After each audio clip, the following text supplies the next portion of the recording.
बंदी छोड़ सतगुरु रामपाल जी परमेश्वर जी की जय हो।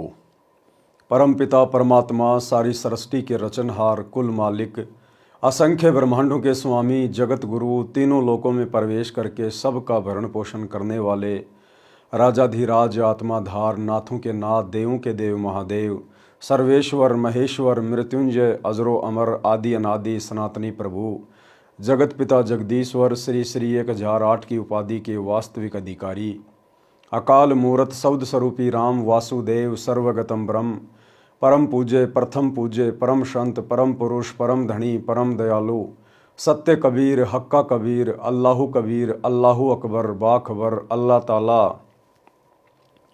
जगत के तारणहार जगत के मुक्तिदाता जगत के जगन्नाथ हारे के सहारे हिंदुओं के राम मुसलमानों के अल्लाह सिखों के वाहिगुरु ईसाइयों के मसीह दया के सागर दयानिधि करुणा के सागर करुणानिधि स्वयंभू परिभू संकट मोचन कष्ट हरण मंगल करण दुख भंजन अविगत कबीर निर्विकार निर्विषम परमात्मा अलय अलेख सतगुरु आदि अनादि सतगुरु असली मर्यादा पुरुषोत्तम असली राम असली कृष्ण असली घनश्याम असली मुरारी राजाओं के राजा महाराजाओं के महाराजा शहनशाहों के शहनशाह सम्राटों के सम्राट भगवानों के भगवान अल्लाहों के अल्लाह प्रभुओं के प्रभु मसीहाओं के मसीह सच्चे वाहिगुरु बाबाओं के बाबा पीरों के पीर सेठों के सेठ जगत सेठ सावड़सा सेठ सर्वगुण संपन्न अनंत कोटि कलाओं के स्वामी अनंत कोटि ब्रह्मांडों के नायक योगियों में महायोगी ध्यानियों में महाध्यानी सिद्धों में परम सिद्ध ज्ञानियों में तत्व ज्ञानी ब्रह्म ज्ञानी महाज्ञानी परम ज्ञानी सर्वश्रेष्ठ ज्ञानी विज्ञानी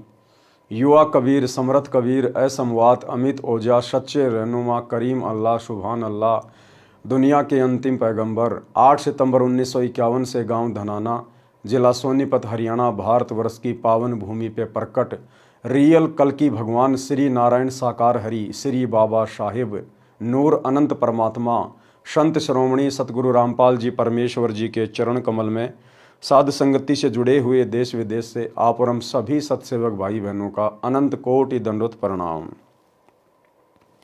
सत्साई भाई और बहनों, दया पूज्य गुरुदेव भगवान की सतगुरु रामपाल जी परमेश्वर जी की जिनके शुभ आशीर्वाद से विशेष आशीर्वाद से आप और हम सभी साध संगति से जुड़ी हुई सत्सेवक आत्माएं अपनी आत्मा के कल्याण हेतु गुरुदेव के तत्व ज्ञान को आधार बनाकर दृढ़ता के साथ निरंतर भक्ति मार्ग पर आगे की ओर बढ़ रहे हैं। भाई और बहनों, साध संगति से जुड़कर आप और हम सभी भगत भाई बहनों ने जो विशेष अनमोल वस्तु प्राप्त की है गुरु को पहचानने की, ये बड़े सौभाग्य से मिलती है, बड़े सौभाग्य से नसीब होती है। इसके लिए हम गुरुदेव भगवान का तहे दिल से जितनी बार भी दंडवत धन्यवाद करें उतना ही कम है। तो पूज्य गुरुदेव जी के कर कमल से लिखित पवित्र पुस्तक मुक्ति बोध के ऊपर वीडियो बनाने की श्रृंखला जारी है। इसी श्रृंखला में आज हमारा ये 28वें नंबर का वीडियो है। प्रत्येक वीडियो में गुरुदेव भगवान के आशीर्वाद से भक्ति मार्ग के विषय में दृढ़ता प्राप्त करने के लिए आप और हमें बहुत कुछ सीखने और समझने को मिल रहा है। तो भाई और बहनों, आज का वीडियो शुरू करते हैं पूज्य गुरुदेव जी के आशीर्वाद से मुक्ति बोध के ऊपर। आज परमेश्वर ने अपने कर कमल से इस पवित्र पुस्तक में काशी में जो भंडारा हुआ था उस भंडारे के समापन की वाणियों का समावेश किया है और किस प्रकार से परमात्मा ने 8 पहर तक 8 तिया 24 यानी 24 घंटे परमात्मा ने खड़े होकर सबको उपदेश दिया। परमात्मा ने सृष्टि रचना समझाई, आध्यात्मिक ज्ञान दिया, सबको समझाया। जितने भी मंडलेश्वर आए हुए थे, साधु संत महात्मा आए हुए थे, कबीर परमेश्वर जी ने किसी मंडलेश्वर से ज्ञान लिया नहीं। परमात्मा ने स्वयं उन मंडलेश्वरों को, जिनको 2 कौड़ी का ज्ञान भी नहीं था, रटा रटाया ज्ञान अपने गुरुओं से जो दुनिया को बताते रहते थे, सुनाते रहते थे, जिस ज्ञान के सुनने और सुनाने से किसी का कोई भला नहीं होना था। परमेश्वर ने किसी भी मंडलेश्वर से ज्ञान नहीं सुना। परमात्मा ने अपना तत्व ज्ञान, नूतन ज्ञान, नया ज्ञान सबको सुनाया 24 घंटे तक।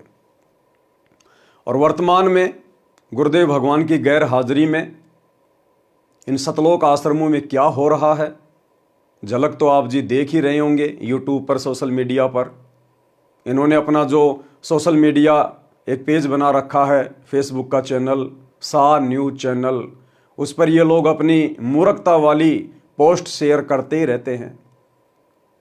तो एक तरफ तो कासिमी भंडारा, परमात्मा ने सबको ज्ञान दिया, किसी से ज्ञान लिया नहीं। और वर्तमान सतलोक आश्रमों में बाहर से आने वाले श्रद्धालुओं को ज्ञान दिया नहीं जाता, उनसे ज्ञान लिया जाता है। लगता है संत रामपाल जी के ज्ञान में कोई कमी रह गई, कोई त्रुटि रह गई। जो सतलोक आश्रम मैनेजमेंट हरियाणा, इन आश्रमों के संचालक आज गुरुदेव की गैर हाजिरी में उस ज्ञान की पूर्ति के लिए मंडलेश्वरों से ज्ञान ले रहे हैं। एक छोटा सा वीडियो 4 मिनट का सतलोक आश्रम सोजत का। अभी इनका जो एक नया पाखंड चल रहा है, कबीर निर्वाण दिवस, एक मंडलेश्वर को इन्होंने इनवाइट किया। इनके आश्रमों में कोई भी साधु संत महात्मा मंडलेश्वर आते नहीं हैं, जबरदस्ती उनको बुलाया जाता है, जबरदस्ती हाथ पैर जोड़ के, अपनी प्रशंसा के लिए कि हम एक वीडियो बनाने का मौका मिलेगा। जब वो बाबा जी आएगा, भंडारा करेगा और जब वो वापस जाने लगेगा, तब हम उसका माइक पकड़कर इंटरव्यू लेंगे। बाबा जी आपको यहाँ की व्यवस्था कैसी लगी? बाबा जी आपको यहाँ के सेवादारों का व्यवहार कैसा लगा? बाबा जी आपको खान पान में क्या लगा, कैसा लगा? अपनी बड़ाई खुद ही करवाते हैं, अपने मुंह मियाँ मिट्ठू बनने के लिए। दुनिया को ज्ञान के बारे में नहीं बताते, परमात्मा के बारे में नहीं बताते। जो आडंबर वो मंडलेश्वर करके आते हैं, उन आडंबरों को छोड़ने के विषय में उनको नहीं समझाते। बस वो बाबा, वो मंडलेश्वर हमारे आश्रमों की प्रशंसा करके जाए, हम सेवादारों की प्रशंसा करके जाए, हमारे द्वारा जो व्यवस्था की जाती है उसकी जी भरकर प्रशंसा की जाए। बस हम तो इतने में खुश हैं। तो एक छोटा सा 4 मिनट का वीडियो आपको समझाने का प्रयास करेगा कि वर्तमान में इन आश्रमों में क्या चल रहा है। अब ये मंडलेश्वर ये क्या ज्ञान समझाएगा, क्या ज्ञान देगा, ये क्या ज्ञान दे सकता है, क्या इसके पास है? पहली बात तो ऐसे लोगों को, ऐसे मंडलेश्वरों को इन सतलोक आश्रमों में इनवाइट करना ही नहीं चाहिए परमेश्वर के विधान के अनुसार। तो इन लोगों की आश्रमों में एंट्री उस समय होनी चाहिए जब ये बिल्कुल सादा तरीके से एक आम व्यक्ति की तरह अपनी वेशभूषा बना लें। ये व्यर्थ की दाढ़ी, मूछ, ये तिलक, छापा, चंदन, ये सब हटा लें। ये रुद्राक्ष की माला, ये भगवा पहनावा जो पाखंड का प्रतीक है, जब तक ये लोग इस प्रकार के आडंबर वाली वेशभूषा का परित्याग ना कर दें, तब तक इन लोगों को आश्रम में एंट्री होनी नहीं चाहिए। अगर इनको नाम लेना है तो पहले इनको बोलिए कि बहुत से टीवी चैनल पर सतगुरु रामपाल जी का सत्संग चलता है, सोशल मीडिया यूट्यूब पर सतगुरु रामपाल जी के सत्संग भरे पड़े हैं। पहले आप उनके ज्ञान को सुनिए, ज्ञान को समझिए। और आपने जो अपना ये आवरण ऐसा बना रखा है, इसका परित्याग कीजिए। उसके बाद आप सतलोक आश्रम में आइए, नाम दीक्षा लीजिए, भक्ति कीजिए। लेकिन ये लोग आते नहीं हैं, ये लोग अपनी तरफ से नहीं आए। इन लोगों को जबरदस्ती बुलाया जाता है, जबरदस्ती। सरपंच को, एमएलए को, विधायक को, भूतपूर्व सरपंच को, इस तरह के पाखंडी बाबाओं को जबरदस्ती आश्रमों में इनवाइट किया जाता है अपनी प्रशंसा करवाने के लिए। तो क्या बोल वचन है इस भाई साहब के, आपको इनके मुख से सुनाएंगे। और साथ में जो इंटरव्यू ले रहे हैं सतलोक आश्रम वाले, बिल्कुल मूक दर्शक बन के खड़े हैं। ये जो मर्जी बके जा रहा है, जो मर्जी बोले जा रहा है, आश्रम वालों को आशीर्वाद दे रहा है कि मेरा आशीर्वाद आपके साथ में है, आप ऐसे फलते फूलते रहो। और ये इंटरव्यू लेने वाला सतलोक आश्रम सोजत का भगत है, इसके मुंह के ऊपर ताला लगा हुआ है, गूंगा है, गूंगा। उसी समय टोकना चाहिए कि महाराज ना तो हमें आपके आशीर्वाद की आवश्यकता है और ना आप जी आशीर्वाद देने के अधिकारी हैं। आप पूर्ण संत नहीं हैं, आपको अभी शास्त्र अनुकूल ज्ञान नहीं है, आप एक जीव हैं। आपको तो स्वयं भक्ति करनी चाहिए सतगुरु रामपाल जी से उपदेश लेकर। लेकिन इतनी बातें बोलना भला इनकी जुबान पे कहां। अगर इतनी बातें बोल देंगे तो दोबारा से मंडलेश्वर जी क्यों आएंगे? मंडलेश्वर जी नहीं आएंगे तो इनकी प्रशंसा कौन करेगा? इनकी व्यवस्था को अच्छा कौन बताएगा? इसलिए ये लोग जवाब नहीं देते, केवल सामने वाले के जवाब सुनते हैं। वो चाहे जो मर्जी बकता रहे, जो मर्जी भोगता रहे। और एक दो भगत, अरे शिष्य कहते हैं अपने आप को सतगुरु रामपाल जी का, और इस मंडलेश्वर के पास में ऐसे खड़े हैं। ये भाई साहब, ये इस मंडलेश्वर के पास में ऐसे खड़े हैं जैसे कि ये सतगुरु रामपाल जी के भगत नहीं हैं, ये इस मंडलेश्वर के भगत हैं। और इसकी प्रत्येक हाँ में आनंद ले रहा है जैसे रस टपक रहा हो। तो भाई और बहनों, छोटा सा वीडियो है, आप भगत भाई बहनों को थोड़ा सा दिखा देते हैं एक बार, ताकि आपको भी पता चले कि इन सतलोक आश्रमों में वर्तमान में किस कदर गुरुदेव भगवान के ज्ञान का हिंडोला बना दिया गया है। ज्ञान का हिंडोला बना दिया, ज्ञान का हिंडोला। सुनिएगा जी। आपका नाम क्या है और आप किस पंथ से ताल्लुक रखते हैं? मल्लेश्वर हरिरामदास, आश्रम जेतारण गीता भवन। हमारी बड़ी गद्दी है काशी पंचगंगा घाट। जगतगुरु रामानंद आचार्य हमारे दादा गुरु है। और अभी हम परसों ही आए हैं, 1 महीना प्रयागराज कुंभ में थे। वहाँ भी संतों के दर्शन और संतों की वाणी, और ये लंगर चलता, वैसे लंगर 1 महीना चलता था। ये कह रहा हम तो सीधे प्रयागराज से आए, महाकुंभ से आए, 1 महीने हम वहां थे, अब हमें यहां बुला लिया गए तो हम यहां आ गए। वहां पर भी ऐसा ही लंगर चल रहा था। हम तो घूमते हैं, फिरते हैं, मौज करते हैं, ऐश करते हैं। इससे एक बात तो साबित हो गई ना कि इन लोगों को ज्ञानवान से कोई मतलब नहीं है, इनको शत भक्ति से कोई मतलब नहीं है।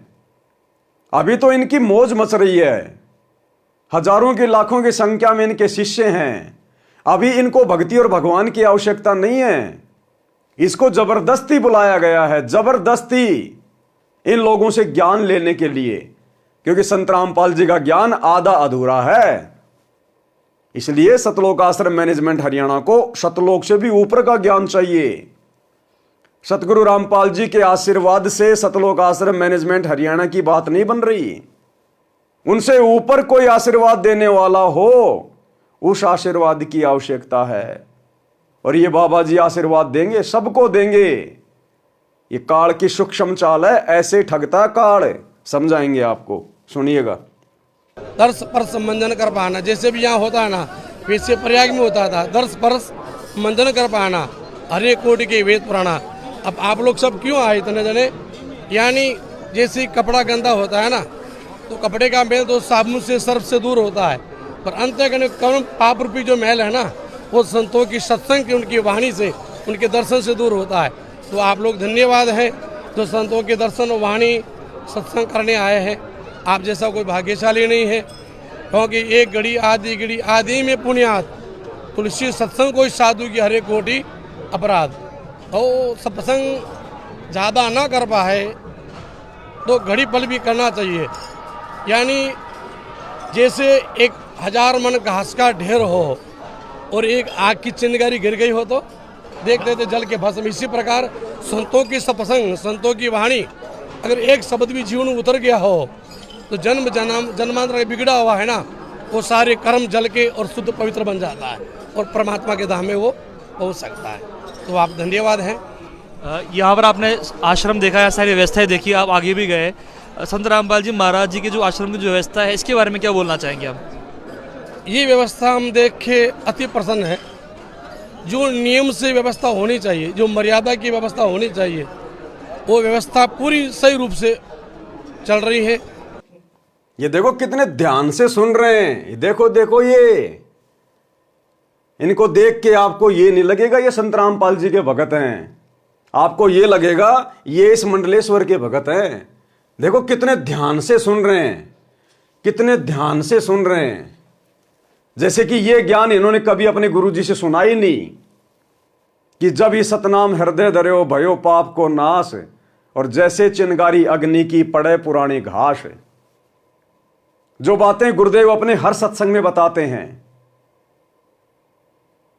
अपने गुरुजी के सत्संग इतने ध्यान से नहीं सुनते, और वही बातें ये 2 कोडी के मंडलेश्वर बता रहे हैं, जो अपने ऊपर उन वाणियों को लागू नहीं करते, खाली बकते हैं रट्टू तोते की तरह। इनके मुख से इन बातों को बड़े ध्यान से सुन रहे हैं, बड़ी सावधानी से सुन रहे हैं।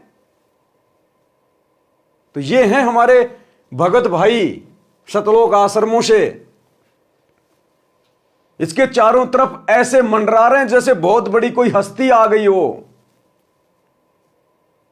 जैसे कि इन्होंने इनसे नाम उपदेश लेना हो कि हमारा उद्धार संत रामपाल जी से नहीं होना, हमने तो ऐसे मंडलेश्वरों से नाम दीक्षा लेनी चाहिए। कितने आसक्त हो रहे हैं, इसकी बातों को सुनने के लिए कितना कान लगा के खड़े हैं। अरे जबकि इसको समझाना चाहिए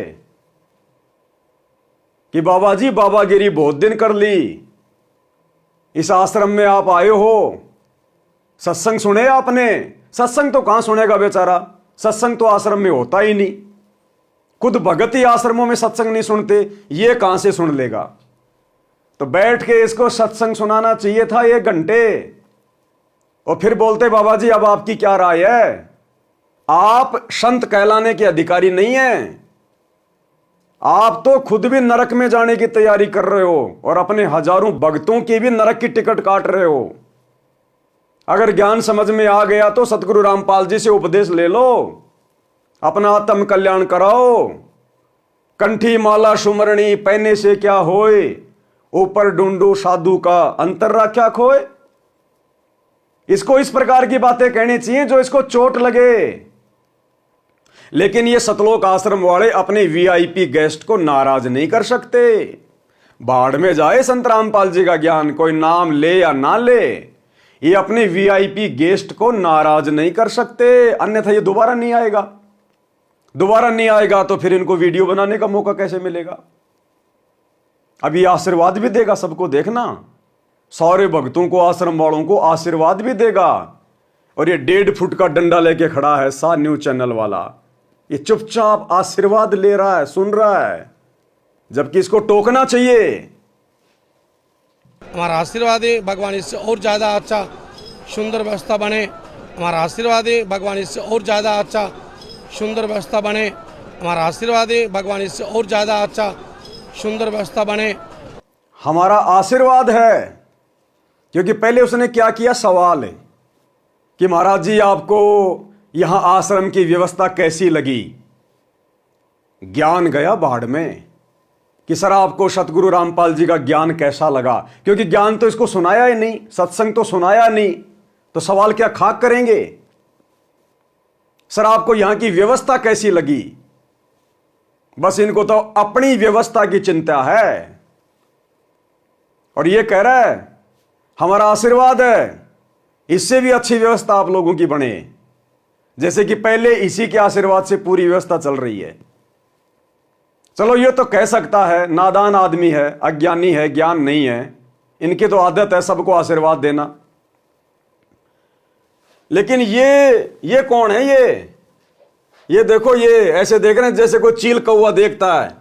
ये तो 4 भगत हैं और इंटरव्यू लेने वाला भी भगत है।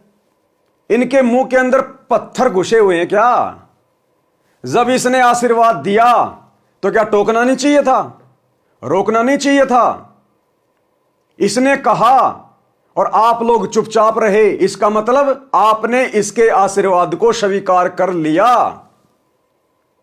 अन्यथा आपको उसी समय टोकना चाहिए था कि महाराज जी आप पूर्ण संत नहीं हैं और आशीर्वाद केवल पूर्ण संत ही दे सकता है और उसी का आशीर्वाद फलित होता है। लेकिन अगर इतनी बातें बोल देंगे तो हो सकता है ये थप्पड़ मार दे। ये तो काल के दूत हैं, दुर्वासा ऋषि की तरह गुस्सा तो इनकी नाक पे रहता है। हो सकता है ये थप्पड़ मार दे, और भाई इसका थप्पड़ ये आश्रम वाले झेल नहीं पाएंगे, ये नाराज हो जाएगा, दोबारा आश्रम में नहीं आएगा। तो इन आश्रमों में बाहर से लोगों को सतगुरु रामपाल जी का ज्ञान समझाने के लिए नहीं बुलाया जाता, इन जैसे पाखंडियों का ज्ञान लेने के लिए बुलाया जाता है कि हमारे आश्रम में और तो सारी व्यवस्था है, बस एक ज्ञान की कमी है। महाराज जी आप हमें ज्ञान देने के लिए आइए। ये ज्ञान समझा रहा है, ये ज्ञान दे रहा है, क्या है इसके पास जो ज्ञान देगा? इन मूर्खों को सोचना चाहिए, आश्रम वालों को। क्या आवश्यकता पड़ गई इसका इंटरव्यू लेने की? तुम्हें क्या शिक्षा दे सकता है ये? इसका इंटरव्यू लेके तुम्हारा क्या भला हो जाएगा? हां, तुम्हारा धार्मिक धंधा बढ़िया चल पड़ेगा कि इसको सुनकर और भी लोग आएंगे खाने पीने के लिए, घूमने के लिए, मनोरंजन के लिए। और तुम्हें तो भीड़ चाहिए, तुम्हारे को तो वीडियो चाहिए बनाने के लिए। तो भाई और बहनों, ये टोटल काल का जाल इन आश्रमों में फैला हुआ, टोटल काल का जाल। अगर वास्तव में ये आश्रम सतगुरु रामपाल जी के हैं तो इन आश्रमों में इन लोगों की एंट्री नहीं होनी चाहिए, विशेषकर। अरे यही तो है वो काल के दूत जिनसे तुम्हारा बाप पिछले 30 वर्षों से संघर्ष कर रहा है। यही तो है वो काल के एजेंट जो हमारे भगत भाई बहनों को अपने जाल में फंसा के रखे हुए हैं, और इन्हीं काल के एजेंटों का तुम स्वागत कर रहे हो। इसको कहते हैं बुद्धि के ऊपर पत्थर पड़ जाना, बुद्धि के ऊपर पत्थर पड़ जाना।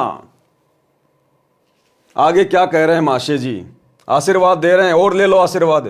हमारा आशीर्वाद है भगवान इससे और ज़्यादा अच्छा सुंदर व्यवस्था बने। हमारा आशीर्वाद है भगवान इससे और ज़्यादा अच्छा सुंदर व्यवस्था बने। सुंदर तो है ही, अति सुंदर, सोना में सुहागा। आपको धन्यवाद है, व्यवस्थापकों को और हमारे यहाँ के संतों को, सब हरि भक्तों को, सबको धन्यवाद है। संत रामपाल जी महाराज जी ने सभी शास्त्रों के जो गूढ़ रहस्य हैं उनको सामान्य भाषा में सबके सामने ला दिया है। आज भी कोई भी सत्संग होता है तो कबीर साहब जी की वाणियों के बिना वो सब अधूरा है। आप क्या बोलना चाहेंगे संत रामपाल जी महाराज जी के इस योगदान को लेकर? संत रामपाल दास जी, उन्होंने अपनी, क्या होता है संत रामपाल दास जी? ये मूर्तियां खड़ी हैं, ये गूंगे बहरे, और ये कह रहा है सतगुरु रामपाल जी दास जी। अरे क्या होता है दास? इसको तो नहीं पता। ये चार खड़े मुस्टंडे, ये देखो, ये अमित शाह, और ये इंटरव्यू ले रहा, इनको नहीं पता कि हमारे गुरुजी दास हैं या दासों के बाप हैं। अरे तुम भी दास, यानी भगत भी दास, और ये तुम्हारे गुरु को भी दास बता रहा है। अरे नालायको, थोड़ी बहुत तो तमीज लो, थोड़ी बहुत तो अपनी बुद्धि का इस्तेमाल करो, थोड़ा बहुत इसको भी समझाओ। यही तुम्हें समझाया जा रहा है, तुम्हारे गुरु की बेइज्जती किए जा रहा है, तुम्हारे गुरु को दास कह के। अरे इसको तो नहीं पता, लेकिन तुम मूर्खों को तो पता है कि तुम्हारा गुरु दास है या दासों का भगवान है। यह है भाई और बहनों इनका, आश्रम वालों का ज्ञान। ये होता है इन आश्रमों में। इस व्यक्ति के 4 मिनट के इंटरव्यू में इसको बेचारे को कुछ नहीं समझाया गया, कुछ नहीं बताया गया, बस अपनी और आश्रम की व्यवस्था का बखान करवाया गया है। ज्ञानवान की कोई बात नहीं, नाम उपदेश लेने की कोई बात नहीं। अरे कम से कम पूछता कि सर आप नाम लेना चाहोगे क्या? लेकिन इनको शर्म आती है कि ये तो खुद ही लोगों को नाम देता है। अगर इससे हम ऐसा सवाल करेंगे तो कहीं अपनी बेइज्जती ना मान ले। ये है इन आश्रम वालों का ज्ञान, ये हो रहा है इन आश्रमों में। इसलिए दास कह रहा है टोटल ड्रामा, टोटल पाखंड, केवल धंधे के लिए इन आश्रमों में समागम किए जाते हैं, अपने धंधे के लिए, भीड़ बढ़ाने के लिए। ज्ञानवान से कोई मतलब नहीं है। अपने जीवन में अपने भगवत स्वरूप कबीर साहब की वाणी को उतारा। एक सादा सब सदे, सब सादे सब जाए, जो तू सेवे मूल को फूले फले आगाए। एक को पकड़ने से परमात्मा की प्राप्ति होती। हा, ओ हो। जैसे कि महाराज जी ने कोई तत्व ज्ञान से न्यारा ज्ञान बता दिया हो कि एक कै साधे सब सदै, सब साधे सब जाए, माली सींचे मूल को फले फूले अगाए। अरे गुरुजी हर सत्संग में ये वाणी बोलते हैं, लेकिन इसके मुख से ये वाणी सुन के ओ हो ये देखो, बस महाराज जी आपने जीवन धन्य कर दिया, आपने मेरा जीवन बदल दिया। अपने गुरुजी के सत्संग सुनते समय इनकी गर्दन नहीं झुकती, हाथ नहीं जुड़ते, और इस 2 कौड़ी के पाखंडी के मुंह से सुनकर हा देखो देखो देखो, ये हाल है इन आश्रमों में। ये मर्यादाओं से अलग हैं, ये पतिव्रता धर्म की भक्ति नहीं कर रहे, ये सबकी मर्यादा खंडित है, सब परमात्मा से दूर हैं। इसी को तो कहते हैं कबीर कथा करो करतार की, सुनो कथा करतार, आन कथा सुनो नहीं कहे कबीर विचार। और ये इनकी कथाएं सुन के बड़े आनंदित हो रहे हैं, बड़ा गर्व महसूस कर रहे हैं। ये है आश्रमों से जुड़े हुए भक्तों का ज्ञान। ये सारनामी सार शब्दी भगत हैं, ये सार नाम प्राप्त, और जिनके मुख से ज्ञान चर्चा अच्छी नहीं लगनी चाहिए, उन लोगों के मुख से ये वाणियां सुन सुन के नतमस्तक हो रहे हैं। ये कहां से परमात्मा को प्रसन्न करेंगे, कहां ये पतिव्रता पद की भक्ति करेंगे। इन भक्तों से चाहे गधे के आगे हाथ जुड़वा लो, चाहे घोड़े के आगे हाथ जुड़वा लो, चाहे अपने गुरुजी के आगे हाथ जुड़वा लो, इनको फर्क ही नहीं पड़ता। द्रौपदी वाली भक्ति कर रहे हैं, 5-5 पति, अनेकों पति, कितने पति बना लो। तो देखो कितना आधीन हो रहा है। उन्होंने कभी ईशा की वाणी को पकड़ के और संसार में मोह अज्ञान में जो सोए हैं उनको सचेत किया है। उनको माता पिता सबको धन्यवाद है। संत रामपाल जी महाराज जी, अब बताओ, इन मूर्ख भक्तों ने इस मंडलेश्वर की जुबान से सतगुरु रामपाल जी को और उनके माता पिता को सबको आशीर्वाद दिला दिया कि सतगुरु रामपाल जी को और उनके माता पिता को सबको मेरा धन्यवाद है। और ये खड़े खड़े सुन रहे हैं। अरे नालायको, इन लोगों को सतगुरु रामपाल जी के आशीर्वाद की जरूरत है, ना कि इन जैसे लोगों की सतगुरु रामपाल जी को आवश्यकता है। तो भाई और बहनों, ये भीड़ इकट्ठी हो रखी है इन आश्रमों में, ज्ञानवान से किसी को कोई मतलब नहीं है। को पकड़ के और संसार में मोह अज्ञान में जो सोए हैं उनको सचेत किया है। उनको माता पिता सबको धन्यवाद है। संत रामपाल जी महाराज जी जब किसी को नाम दीक्षा देते हैं तो उन्होंने कुछ रूल्स बना रखे हैं कि जैसे कि नशा करने वाला जो व्यक्ति हो उनसे नहीं जुड़ सकता, उसे नशा त्यागना पड़ेगा। वो दहेज मुक्त भारत अभियान चला रहे हैं। अरे सतगुरु रामपाल जी ने तो ये भी कहा है कि अगर नाम दीक्षा लेनी है, आश्रम में आना है, तो अपना आडंबर त्याग के आना पड़ेगा।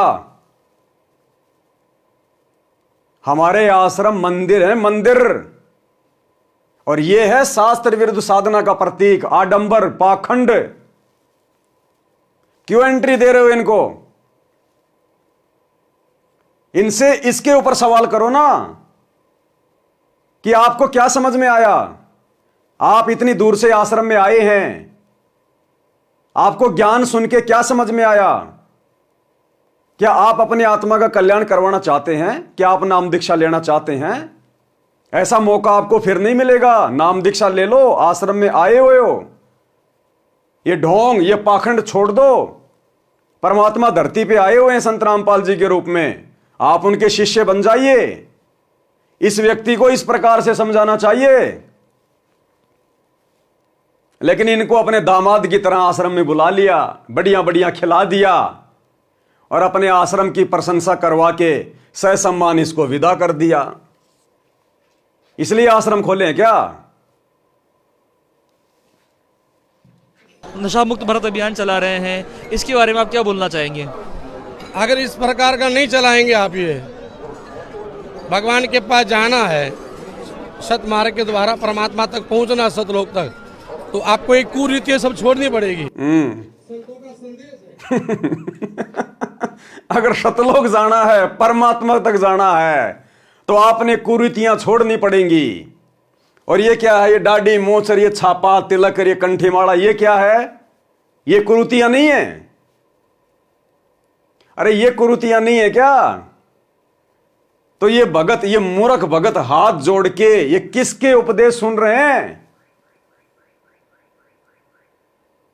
अरे खर के मुख से सत्संग कभी अच्छा नहीं लगता, गधे के मुंह से सत्संग अच्छा नहीं लगता। ये कहते हैं हम संत रामपाल जी के भगत हैं और हाथ जोड़ के उपदेश सुन रहे हैं इस व्यक्ति के जिसके पास में 2 कौड़ी का ज्ञान नहीं है। इसलिए बुलाया इनको आश्रमों में। तुम्हारे बाप सतगुरु रामपाल जी ने भी कभी अनुपदेशी व्यक्ति के इस प्रकार से इंटरव्यू लिए क्या? सतलोक आश्रम बरवाड़ा में दिखा दो एक भी इंटरव्यू किसी भी अनुपदेशी व्यक्ति का, और विशेषकर इस तरह के पाखंड से परिपूर्ण व्यक्ति का। अगर तुम्हारे बाप सतगुरु रामपाल जी ने सतलोक आश्रम बरवाड़ा में कभी भी इंटरव्यू लिया हो, लेकिन तुम लोग ये ड्रामा कर रहे हो, पाखंड कर रहे हो। अब ये तुम्हें सतलोक की बात बताएगा कि सतलोक में कैसे जाया जाएगा। गुरुजी ने बताने में कमी छोड़ दी जो अब इन लोगों से सुन रहे हो। अगर इस प्रकार का नहीं चलाएंगे आप, ये भगवान के पास जाना है, सतमार्ग के द्वारा परमात्मा तक पहुंचना, सतलोक तक, तो आपको एक कुरीतियां सब छोड़नी पड़ेगी। संतों का संदेश है कि अनेक प्रकार की कुरीतियां हैं, अपन को टुकड़ों में बांट रही है। ये कुरीतियां दूर होगी तभी सब एक होंगे, और एक होगा तब परमात्मा के प्रति सद्भाव जगेगा, प्रभाव जगेगा, तब संतों के दास बनेंगे, संतों के दास बनेंगे तब परमात्मा के पास पहुंचेंगे। अच्छा, आप संत रामपाल जी महाराज जी के ज्ञान के बारे में क्या बोलना चाहेंगे? हम रामपाल दास जी महाराज के बारे में ये बोलना चाहते हैं। क्या बोलना चाहेगा ये? सत्संग इसने सुने ही नहीं, आश्रम में इसको सत्संग सुनाए ही नहीं, तो संत रामपाल जी के ज्ञान के बारे में क्या खाक बोलेगा? अब ये सवाल करते यूं देख रहा इधर उधर, और क्या बोलेगा ये? सुन लेना क्या बोलेगा। सत्संग सुना होगा तब बोलेगा ना। अरे तुम लोगों ने आश्रम में इसको बैठा के सत्संग सुनाया होगा तब बोलता ये। तुमने तो आते ही उसकी दामाद की तरह खातर शुरू कर दी। लो जी पानी, लो जी चाय, आओ जी लड्डू जलेबी बर्फी जीमो जी, और चलते समय ये माइक लेके खड़े हो गए। तुमने सत्संग इसको सुनने कहां दिया बेचारे को? जो तुम कह रहे हो कि सतगुरु रामपाल जी के ज्ञान के बारे में आप जी क्या कहना चाहेंगे? ये पोर्टल ड्रामेबाजी हो रही है भाई और बहनों। के पास पहुंचेंगे। आप संत रामपाल जी महाराज जी के ज्ञान के बारे में क्या बोलना चाहेंगे? हम रामपाल दास जी महाराज के बारे में ये बोलना चाहते हैं, जैसे आपने गुरुवर की कृपा आपको मिली है, गुरुवर का कृपा का प्रसाद आपको मिला है, और सबसे बड़ा परोपकार आप कर रहे हैं, जो गुरुवर का प्रसाद जगह जगह वितरण कर रहे हैं, सत्संग के माध्यम से, पोथी के माध्यम से, वाणी के माध्यम से। अरे भैया, वो लोग ये पूछ रहे हैं कि आपको सतगुरु रामपाल जी के ज्ञान में क्या अच्छा लगा, आपको क्या समझ में आया? आप तो ऊपरी ऊपरी बातें कर रहे हैं, अपने गुरु से प्रसाद लेके सबको बांट रहे हैं, ये कर रहे हैं, वो कर रहे हैं। अरे ज्ञान कैसा लगा? सुने कभी सत्संग तुमने? क्या विचार किया तुमने सतगुरु रामपाल जी का ज्ञान सुन के? अब क्या बताएगा बेचारा ये, जब इसने सुने नहीं तो। संगत तो नहीं सुनती गुरु जी के सत्संग, और जो खुद सत्संग करता है वो कहां से संत रामपाल जी का सत्संग सुनेगा? तो फालतू के सवाल, फालतू के जवाब और कुछ नहीं। हुआ भाई, जगह जगह वितरण कर रहे हैं, सत्संग के माध्यम से, पोथी के माध्यम से, वाणी के माध्यम से। इसलिए सबसे बड़ा परोपकार होता है संतों की वाणी उच्चारण होना, और अनेक प्रकार के प्रपंच में, अनेक प्रकार के माया में फंसे हुए उन झूठे जंजाल को छोड़कर संतों की वाणी को अपने जीवन में उतार कर और जीवन को अंधकार से प्रकाश में लावे, और वही आप काम कर रहे हैं। आ गया अंधकार से प्रकाश में जीवन, इन आश्रम वालों का भी आ गया और इस महामंडलेश्वर का भी आ गया। तो भाई और बहनों, 650 साल पहले कबीर परमेश्वर जी ने काशी के भंडारे में 8 पहर यानी 24 घंटे खड़े होके परमात्मा ने लोगों को ज्ञान समझाया, आत्म ज्ञान दिया, परमात्म ज्ञान दिया, सृष्टि रचना समझाई। इन जैसे पाखंडियों से ज्ञान सुना नहीं, ज्ञान लिया नहीं, क्योंकि मालिक को पता था कि इनके पास में क्या ज्ञान है, छींट भी नहीं है। और आज ये सतलोक आश्रम वाले अपने गुरु के ज्ञान की तो इनको उल्टियां हो रही हैं, हजम नहीं हो रहा। दुनिया का ज्ञान ले रहे हैं और नया ज्ञान अपने गुरु जी को आशीर्वाद दिला रहे हैं इन पाखंडियों से। ये है इन आश्रमों का ड्रामा। तो शुरू करते हैं भाई और बहनों पवित्र ग्रंथ मुक्ति बोध से, वीडियो नंबर 28, केशव जी के वचन तथा भंडारा संपन्न की वाणी। पारक के अंक की वाणी नंबर 925 से 930 का सरलार्थ है। केशव ने कहा कि हे कबीर जी, आप समर्थ परमेश्वर हैं। केशव जी ने क्या कहा? हे कबीर जी, आप समर्थ परमेश्वर हैं, आप जो चाहो सो कर सकते हो। हे सतगुरु, हे सतगुरु। केशव जी किसको कह रहे हैं? सतगुरु कबीर जी को। और आज हम किसको कह रहे हैं सतगुरु? अपने गुरु जी को। तो हमारे गुरु जी कौन हुए? कबीर जी, क्योंकि सच्चा सतगुरु कबीर ही होता है। हे सतगुरु सुनो, आप तो दीन दयाल हो, मैं आपके अधीन हूं, आप समर्थ परमेश्वर हो, आपको अनंत कोटि ब्रह्मांडों को पार करने में कोई देर नहीं लगती। पहुंचूंगा क्षण एक में जन अपने के काज। आप ही दारमदार यानी सर्वे सर्वा हैं, सबके मालिक हो। आप ऐसे परपंच सदा से करते आए हो, अपना भेद नहीं देते। आप ऐसे परपंच यानी ऐसा खेल आप सदा से खेलते आए हो, आप अपना भेद किसी को नहीं देते। आप एक दास बनकर, आप एक भगत बनकर, आप एक संत बनकर अपना ज्ञान अपनी आत्माओं तक पहुंचाते हो, उनको काल के जाल से बाहर निकालते हो। आप अपना भेद किसी को नहीं देते। आप ऐसे प्रपंच, ऐसी लीलाएं सदा से करते आए हो, और वही प्रपंच हमारे गुरुदेव कर रहे हैं 1994 से। वही लीला आज परमेश्वर अपने आप को छुपाते हुए कर रहे हैं। आप ऐसे प्रपंच सदा से करते आए हो, अपना भेद नहीं देते।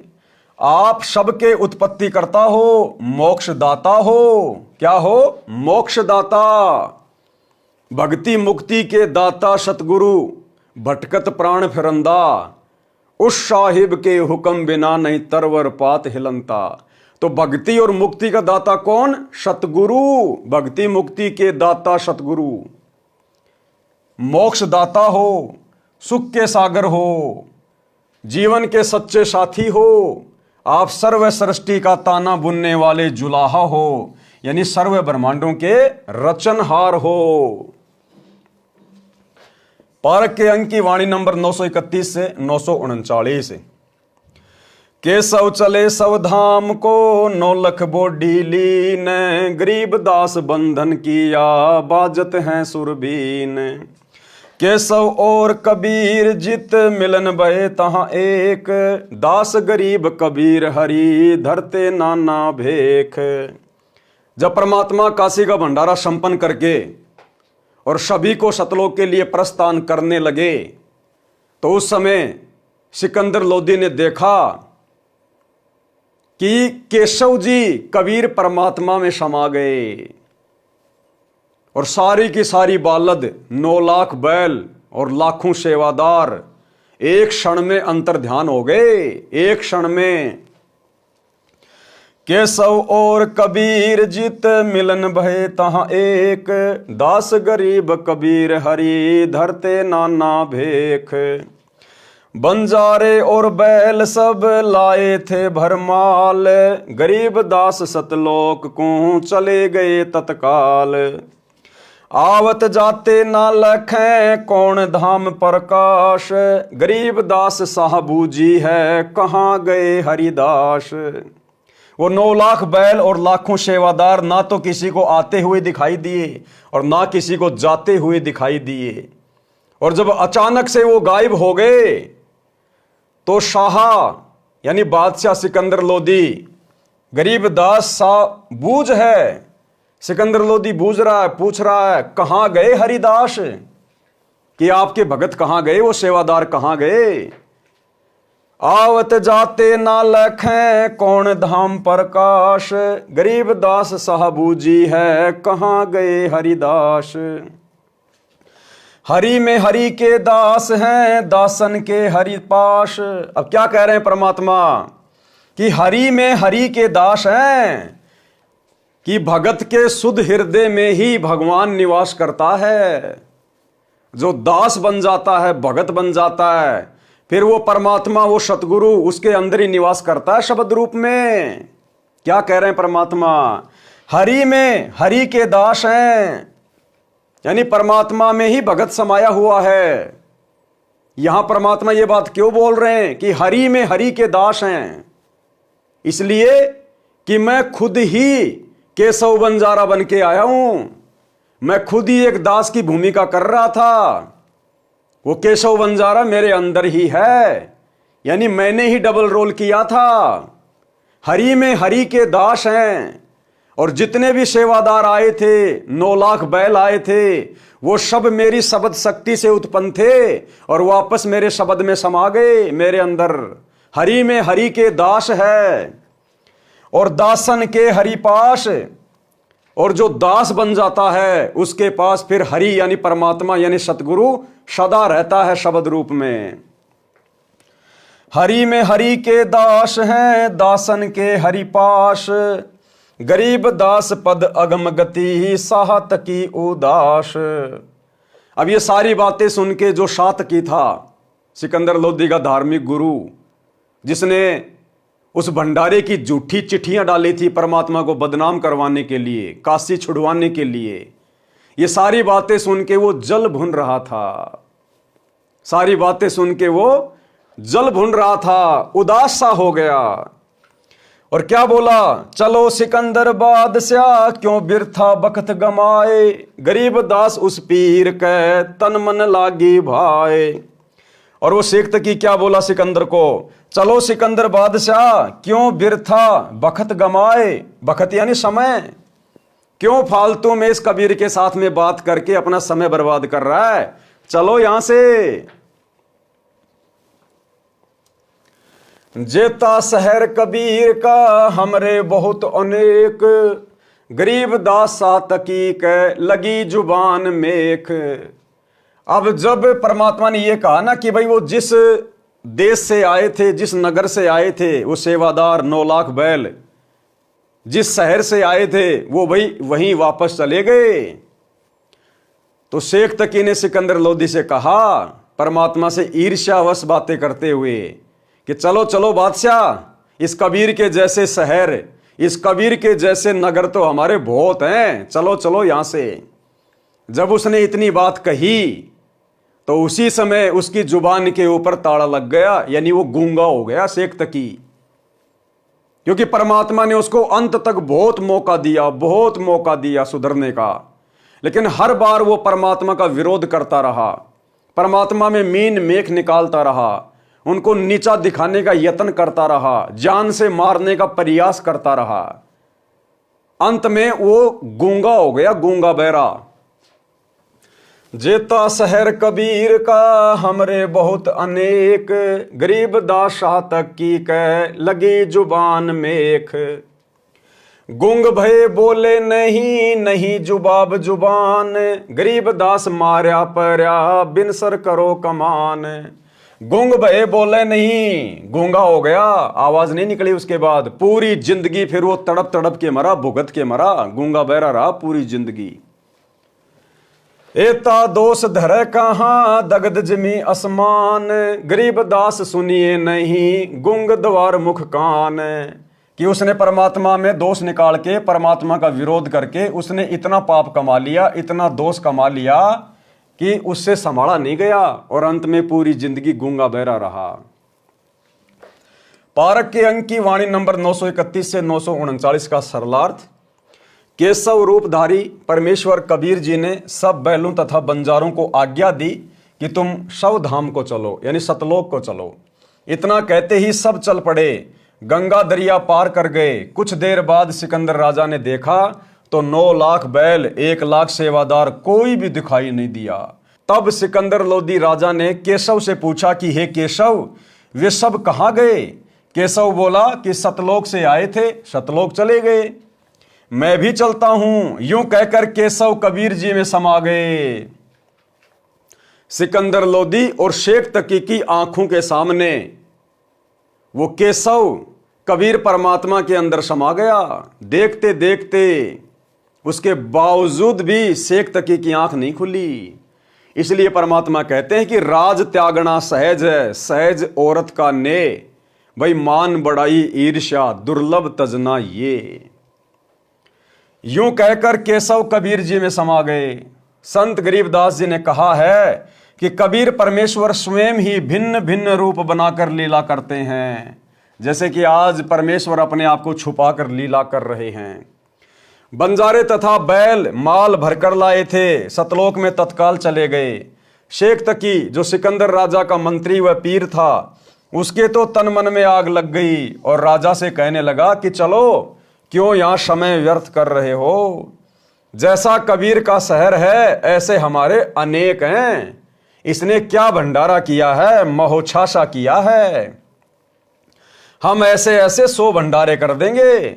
उसी समय शेख तकी गूंगा हो गया, आजीवन गूंगा रहा, भुगत कर मरा।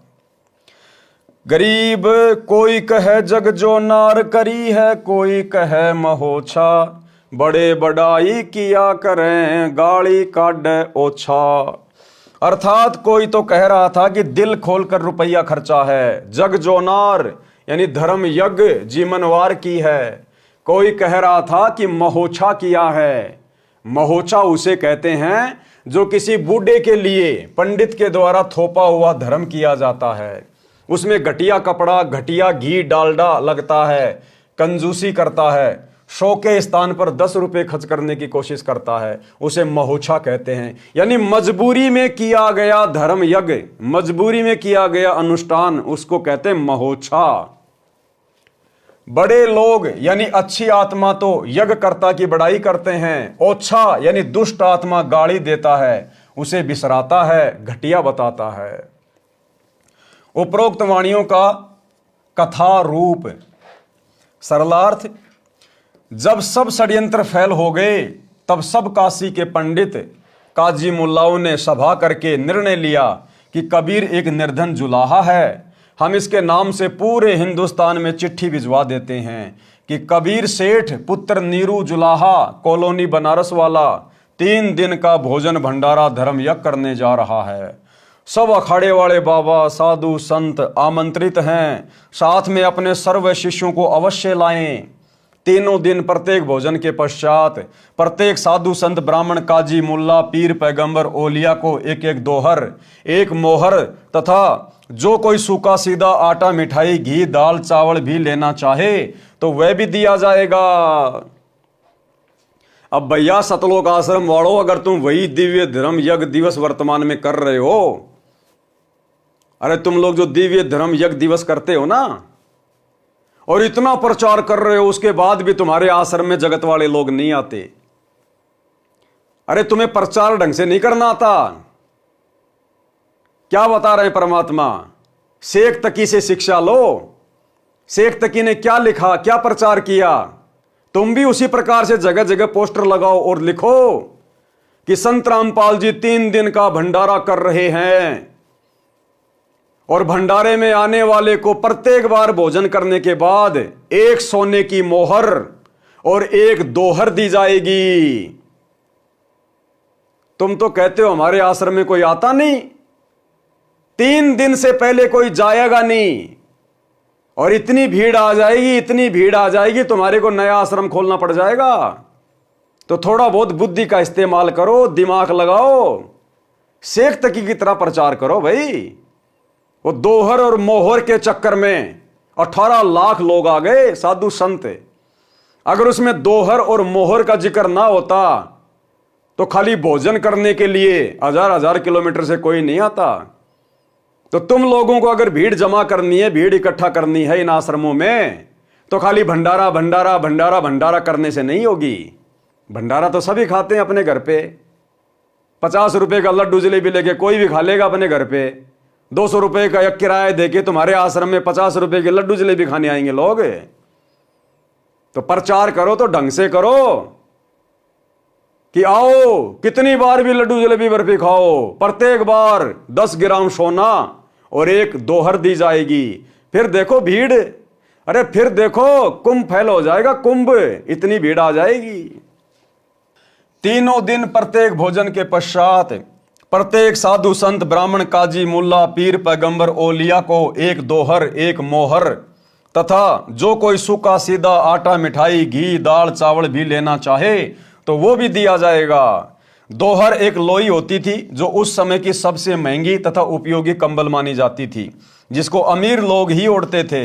मोहर लगभग 10 ग्राम सोने गोल्ड से बना, वर्तमान कीमत लगभग 30,000 रुपए। उस लोई की कीमत वर्तमान में 10,000 से कम नहीं है। सर्वसम्मति से ये निर्णय लेकर पत्र भिजवा दिए, दिन निश्चित कर दिए। निश्चित दिन को 18 लाख साधु संत ब्राह्मण मंडलेश्वर अपने अपने सभी शिष्यों सहित पहुंच गए। सबको लालच था कि प्रत्येक भोजन के पश्चात उपरोक्त दक्षिणा मिलेगी। लोग काशी में भंडारा करने नहीं आए थे, उस लालच में आए थे, दोहर और मोहर के लालच में। तो तुम लोग भी सतलोक आश्रम वालों इसी प्रकार से पोस्टर लगाओ जगह जगह, और फिर देखो भीड़, पूरा धनाना गांव भर जाएगा, रोडे जाम हो जाएगी। इसलिए अपने अपने सर्व शिष्यों को मंडलेश्वर ले आए कि अच्छा माल मिलेगा, सूखा सीधा भी लेंगे, महीनों का खाने का तथा कई कई हजार का सोना तथा लोई मिलेगी, बेचकर काम चलाएंगे। कबीर परमेश्वर ने 2 रूप में अभिनय किया। एक रूप तो अपनी कुटिया में बैठे रहे, दूसरे रूप में अपने सतलोक से 9 लाख बैलों पर थैले रखकर पका पकाया सामान तथा सूखा सामान तथा दोहर मोहर भरकर ले आए। बोरे जो वर्तमान में गधों पर रखते हैं, उस समय बंजारे अर्थात व्यापारी बैलों पर रखकर माल एक मंडी से दूसरी मंडी में ट्रांसपोर्ट करते थे। काशी के बाजार में टेंट लगाकर सारा सामान टेंटों में रख दिया, और कुछ सेवादार भी सतलोक से साथ आए थे जो सारी व्यवस्था संभाल रहे थे। भंडारा शुरू कर दिया। 3 दिन तक चिट्ठी में लिखे अनुसार सर्व दक्षिणा दी गई। उस समय भोजन भंडारे में दिल्ली का राजा सिकंदर लोदी भी आया था तथा उसका निजी पीर शेख तकी भी आया था। शेख तकी उपरोक्त षड्यंत्र का मुख्य सदस्य था। उसने सिकंदर लोदी को भी पत्र भिजवाया। वह चाहता था कि किसी तरह सिकंदर लोदी के दिल से कबीर जी उतरें और मेरी पूर्ण महिमा बने। उस शेख का अनुमान था कि अब की बार कबीर काशी से भाग जाएगा, और भंडारे में पहुंचे साधु कबीर को गालियां दे रहे होंगे। राजा भी कबीर जी का फैन यानी प्रशंसक नहीं रहेगा। परंतु जब भंडारे के स्थान पर पहुंचे तो देखा लंगर चल रहा है, सर्व दक्षिणा दी जा रही है, दोहर मोहर दी जा रही है। सब साधु तथा अन्य व्यक्ति भोजन खाकर दक्षिणा लेकर कबीर सेठ की जय जयकार कर रहे हैं। बादशाह सिकंदर लोदी ने पता किया कि भंडारा करने वाला कहाँ है। बताया गया कि उस सामने वाले बड़े टेंट यानी तंबू में है। वो सतलोक से आए हुए सेवादार केशव बंजारा, उन्होंने किसी से नहीं पूछा कि सर आपको भंडारा कैसा लगा, आपको यहां की व्यवस्था कैसी लगी, आप हमारे व्यवहार के बारे में क्या कहना चाहेंगे। अरे साधु संत महात्मा मान बढ़ाई के भूखे नहीं होते, अपनी प्रशंसा के भूखे नहीं होते। और तुम लोग लेके माइक खड़े हो जाते हो जाते समय, सर आपको यहां के सेवादारों का व्यवहार कैसे लगा, सर आपको यहां के भंडारे की व्यवस्था कैसी लगी, मान बढ़ाई के भूखो। इसलिए तो परमात्मा अपनी वाणी में कहते हैं कि सतगुरु के दरबार में ग्राहक कोटि अनंत, और 4 चीज ये चाहते, रिद्धि सिद्धि मान महंत। ये तो मान बढ़ाई के भूखे हैं, मान बढ़ाई के भूखे, अपनी बढ़ाई खुद ही करवाते हैं। राजा तथा शेख तकी उस तंबू में गए और पहले अपना परिचय दिया, फिर उसका परिचय पूछा। तंबू में बैठे सेठ ने परिचय बताया कि मेरा नाम केशव है, दिल्ली का बादशाह भंडारे में आ गया तो भी परमात्मा नहीं उठे। केशव रूप में परमात्मा अपने टेंट में बैठे रहे, और तुम कोई छोटा मोटा भूतपूर्व सरपंच आ जाता है, उसके चारों तरफ मक्खी मच्छर की तरह भिन भिनाने लग जाते हो। भिन भिनाने, इसको कहां बैठा दूं, इसको क्या खिला दूं, पता नहीं क्या आ गया आश्रम में। और वहां सिकंदर लोदी दिल्ली का बादशाह हाथी पे बैठ के आया था, फिर भी परमात्मा अपने टेंट में बैठे रहे और खुद दिल्ली का बादशाह नीचे उतर के परमात्मा के पास में गया और अपना परिचय दिया कि मैं दिल्ली का बादशाह सिकंदर लोदी हूं, आप कौन हैं? और तुम 2 कोडी के भूतपूर्व सरपंच के पीछे लेके माइक, सर आपका नाम क्या है, सर आप कहां से आए हैं, सर आपको यहां की व्यवस्था कैसी लगी, सर आपको हम भक्तों का व्यवहार कैसा लगा। अरे तुम्हारा असली व्यवहार तो तुम जाहिर नहीं होने देते। तुम्हारा असली व्यवहार शतलोक आश्रम से जुड़े हुए तुम कोऑर्डिनेटरों का, सेवादारों का, तुम्हारा असली व्यवहार तो तुम किसी को दिखाते नहीं। एक समय एक राजा था और वो बहुत सारी भाषाओं का जानकार था। एक दिन उसने अनाउंसमेंट करवाया कि जो भी ज्ञानी, मंत्री या कोई धार्मिक गुरु मेरी वास्तविक भाषा बता देगा कि मेरी मातृभाषा क्या है, उसको मुंह मांगा इनाम दिया जाएगा। वो राजा कई भाषाएं जानता था और सभी भाषाओं को इसी प्रकार से बोलता था जैसे ये इसकी मातृभाषा है। तो कोई भी नहीं पहचान पा रहा था। अंग्रेजी, हिंदी, उर्दू, फारसी सारी भाषाएं बिल्कुल ऐसे बोलता था फर्राटे की तरह। तो एक समझदार व्यक्ति था, उसने कहा कि महाराज जी मैं बता सकता हूं आपकी मातृभाषा क्या है। बोला भाई तू बता दे। बोला आज नहीं बताऊंगा, कभी मौका देख के बताऊंगा। बोला ठीक है।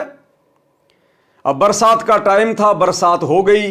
अब पहले के समय में मिट्टी की रोडें हुआ करती थी, रोडों पे पानी भर गया, गंदा पानी, बार बार गाड़ियां आने से जाने से।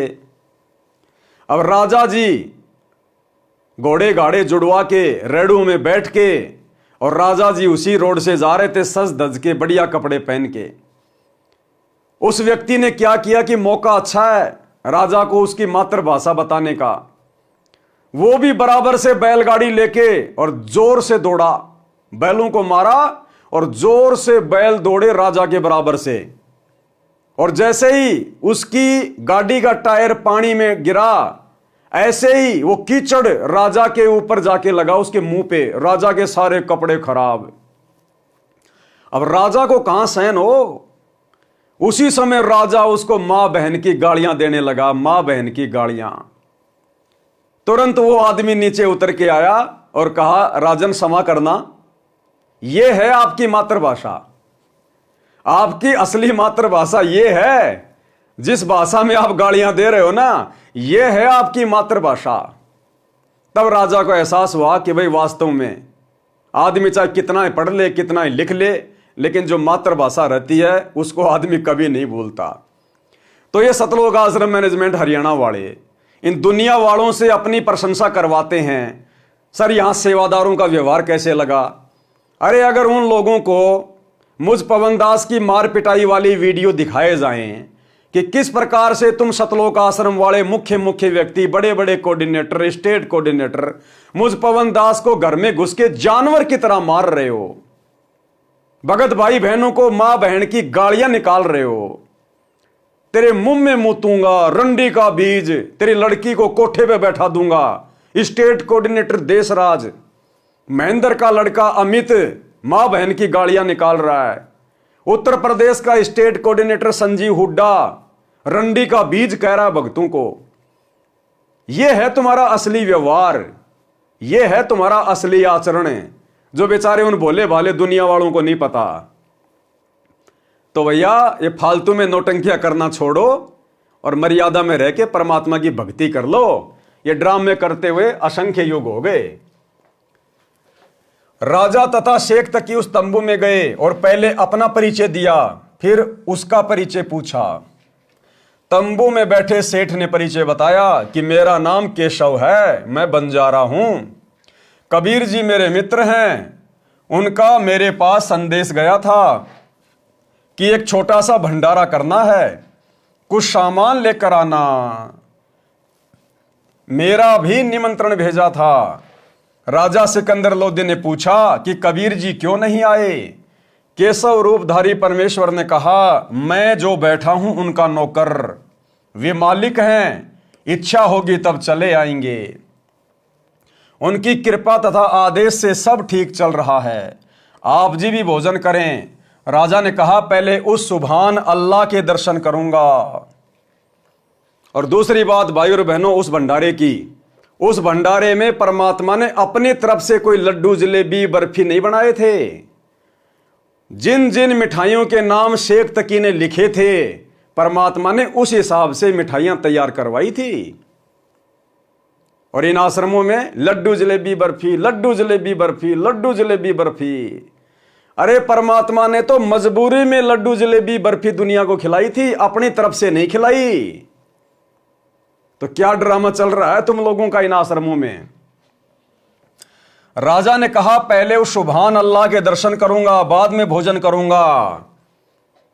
और वर्तमान में इन आश्रमों में लड्डू जलेबी बर्फी खाने वाले भगत भाई बहन, तुम्हारा अल्लाह बैठा हिसार जेल में और तुम भूखी भैंस की तरह टूट पड़ते हो लड्डू जलेबी बर्फी के ऊपर। अरे अपने गुरु की गैर हाजिरी में धिक्कार है हमारे को उन आश्रमों में जाना, धिक्कार। तुम्हारा बाप तो हिसार जेल में सब्जी रोटी खा रहा है, दाल रोटी खा रहा है, और जेल की रोटियां कैसी मिलती हैं, जेल की सब्जी कैसी है, और तुम उसके पीठ पीछे उसके नाम की आड़ में लड्डू जलेबी बर्फी, लड्डू जलेबी बर्फी। समय का इंतजार करो। राजा ने कहा पहले उस सुभान अल्लाह के दर्शन करूंगा, बाद में भोजन करूंगा। यह कहकर हाथी पर बैठकर राजा सिकंदर कबीर जी की कुटिया पर पहुंचे। साथ में कई अंगरक्षक भी थे। कबीर परमेश्वर जी को संत रविदास जी ने सुबह ही बता दिया था कि हे कबीर जी, आज तो विरोधियों ने बनारस छोड़कर भगाने का कार्य कर दिया। आपके नाम से पत्र भेज रखे हैं और ऐसा ऐसा लिखा है, लगभग 18 लाख व्यक्ति साधु संत लंगर खाने पहुंच चुके हैं। कबीर जी ने कहा कि मित्र आजा, बैठ जा, दरवाजा बंद करके सांकड़ लगा ले। आज का दिन बिताकर रात्रि में अपने परिवार को लेकर भाग जाऊंगा।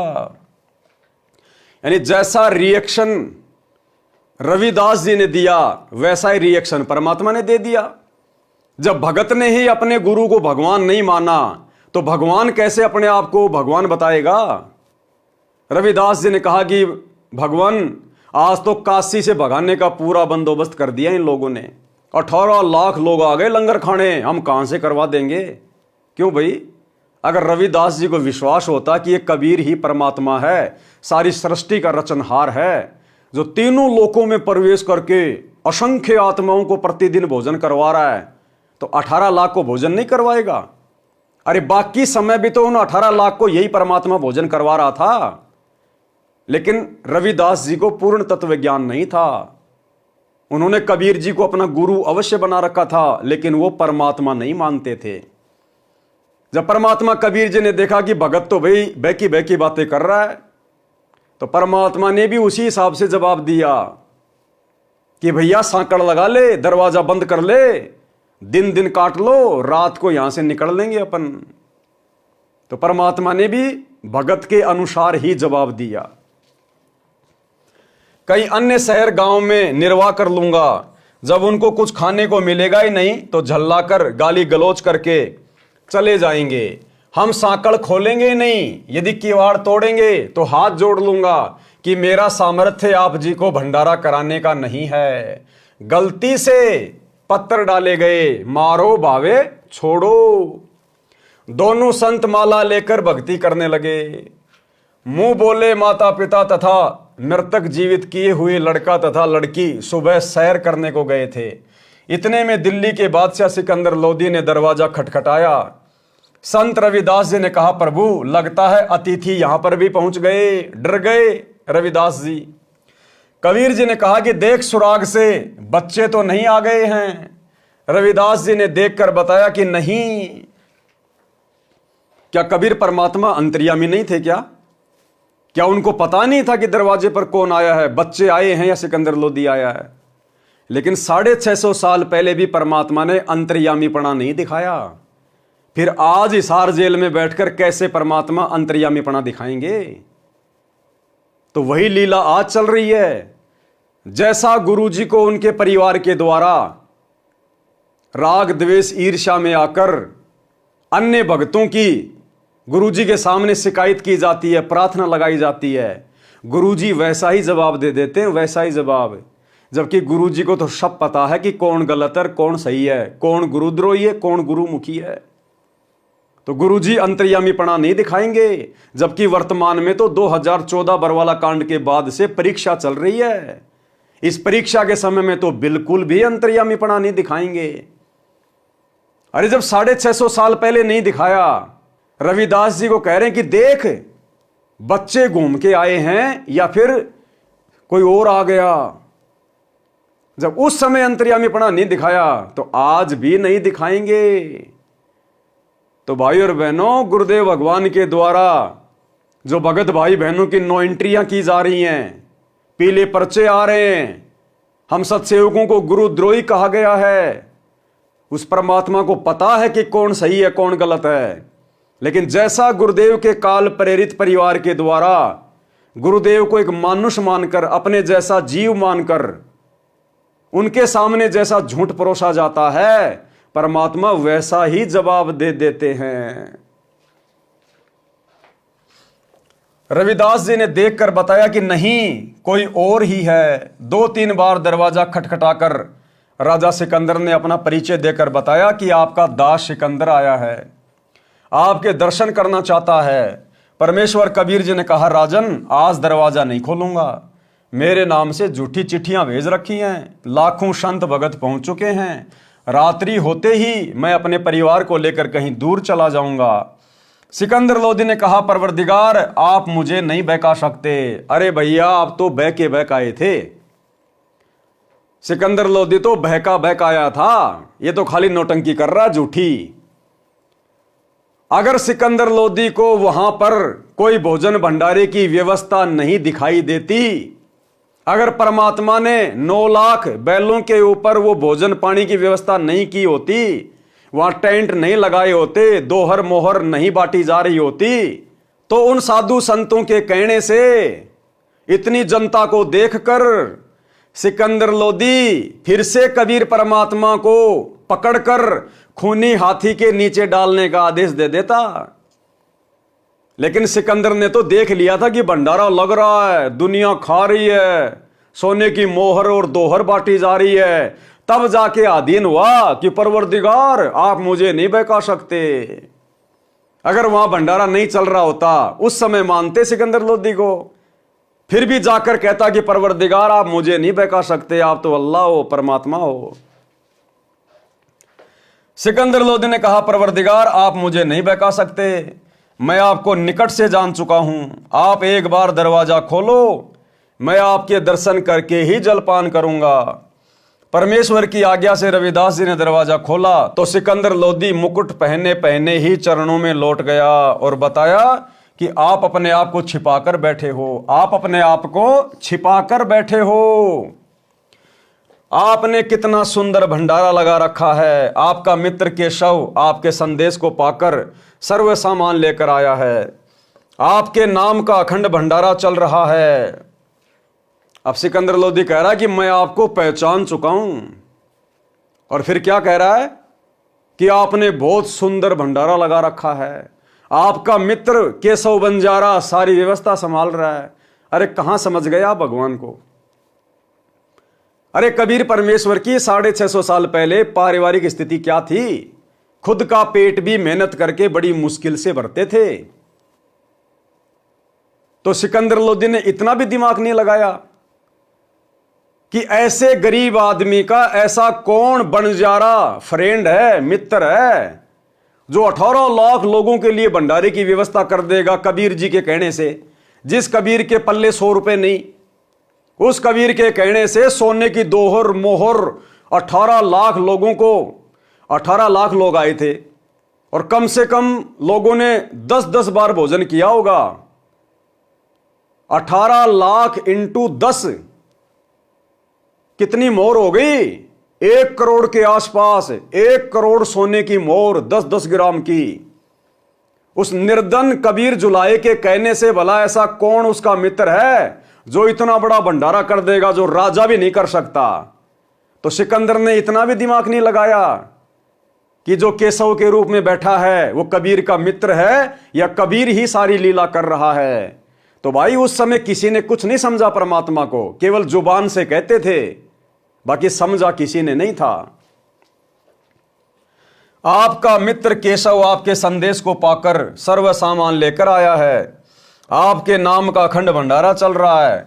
सभी अतिथि आपके दर्शनों के अभिलाषी हैं। कह रहे हैं कि देखें तो कौन है कबीर सेठ जिसने ऐसे खुले हाथ से लंगर कराया है। मेरी भी प्रार्थना है कि आप एक बार भंडारे में घूमकर सबको दर्शन देकर कृतार्थ करें। तब परमेश्वर कबीर जी उठे और कुटिया से बाहर आए तो आकाश से कबीर जी पर फूलों की वर्षा होने लगी तथा आकाश से आकर सिर पर सुंदर मुकुट अपने आप पहना गया। तब हाथी पर बैठकर कबीर जी तथा रविदास जी व राजा चले तो सिकंदर लोधी परमेश्वर कबीर जी पर चवर करने लगे और पीलवान से कहा कि हाथी को भंडारे के साथ लेकर चल। जो भी देखे और पूछे काशी वालों से कि कबीर सेठ कौन सा है, उत्तर मिले कि जिसके सिर पर मोर पंख वाला मुकुट है वह है कबीर सेठ।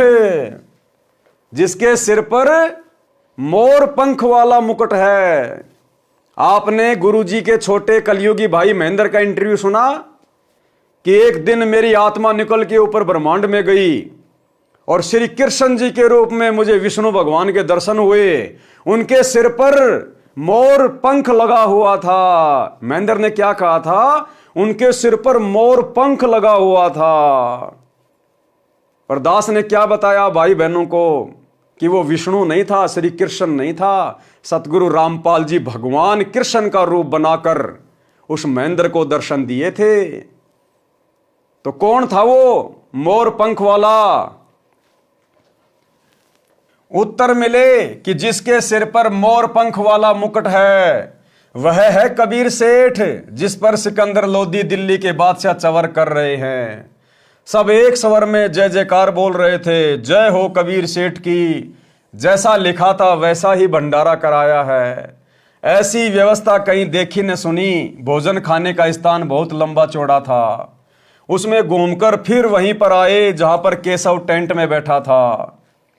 हाथी से उतरकर कबीर जी तंबू में पहुंचे तो अपने आप एक सुंदर पलंग आ गया। उसके ऊपर एक गद्दा बिछ गया, ऊपर गलीचे बिछ गए जिनकी झालरों में हीरे पन्ने लाल लगे थे। टेंट को ऊपर कर दिया गया जो दो तरफ से बंद था। अब भाई और बहनों, ये बात कौन बता सकता है कि 650 साल पहले काशी के चौपड़ के बाजार में परमात्मा ने जो भंडारे की व्यवस्था की थी, जिसमें टेंट लगाया गया था, वो केवल दो तरफ से ही बंद था। अरे टेंट तो चार तरफ से होता है ना। तो ये बात कौन कह सकता है कि वो टेंट केवल दो तरफ से ही बंद था और बाद में दो तरफ से भी उसको खोल दिया गया? कौन बता सकता है?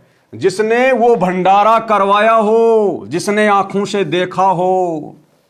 तो ये छोटे छोटे संकेत हैं जो ये सिद्ध करते हैं कि हमारे गुरुजी स्वयं केशव बंजारे, हमारे गुरुजी स्वयं कबीर परमात्मा, जिन्होंने 650 साल पहले वो भंडारा दिया। टेंट को ऊपर कर दिया गया जो दो तरफ से बंद था। खाना खाने के पश्चात सब दर्शनार्थ वहां आने लगे। तब परमेश्वर कबीर जी ने उन परमात्मा के लिए घर त्याग कर आश्रमों में रहने वालों तथा अन्य गृहस्थी व्यक्ति व ब्राह्मणों को आपस में केशव तथा कबीर जी ने आध्यात्मिक प्रश्न उत्तर करके सत्य ज्ञान समझाया। 8 पहर यानी 24 घंटे तक सत्संग करके उनका अज्ञान दूर किया। कई लाख साधुओं ने दीक्षा ली और अपना कल्याण कराया।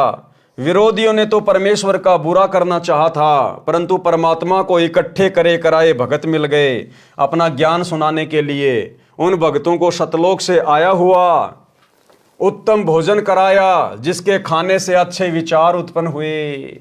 उन्होंने परमेश्वर का तत्व ज्ञान समझा, दीक्षा ली तथा कबीर जी ने उनको वर्षों का खर्चा भी दक्षिणा के रूप में दिया।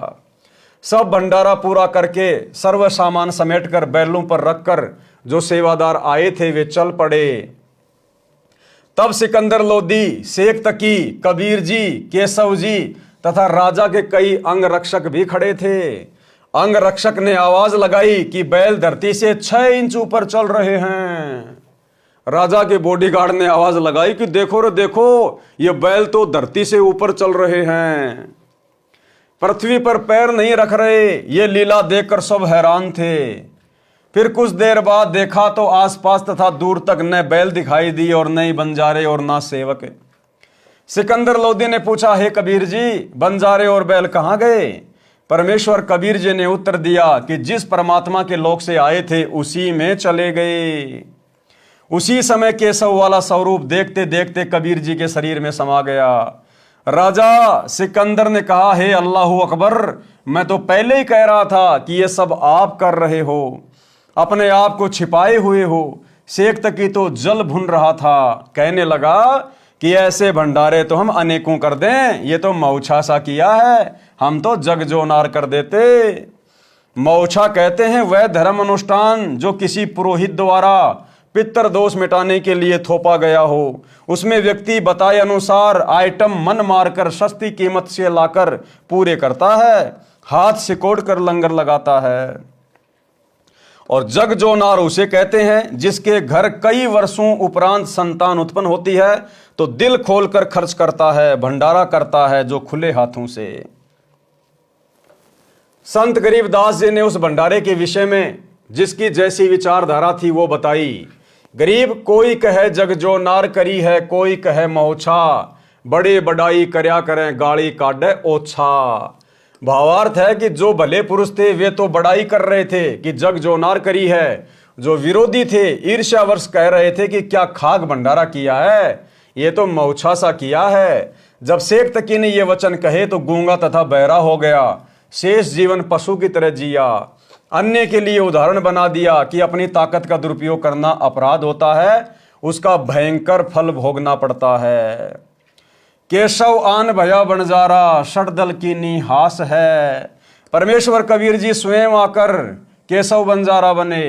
षटदल कहते हैं गिरिपुरी, नागा, नाथ, वैष्णव, सन्यासी, शैव आदि 6 पंथों के व्यक्तियों को जिन्होंने हंसी मजाक करके चिट्ठी डाली थी।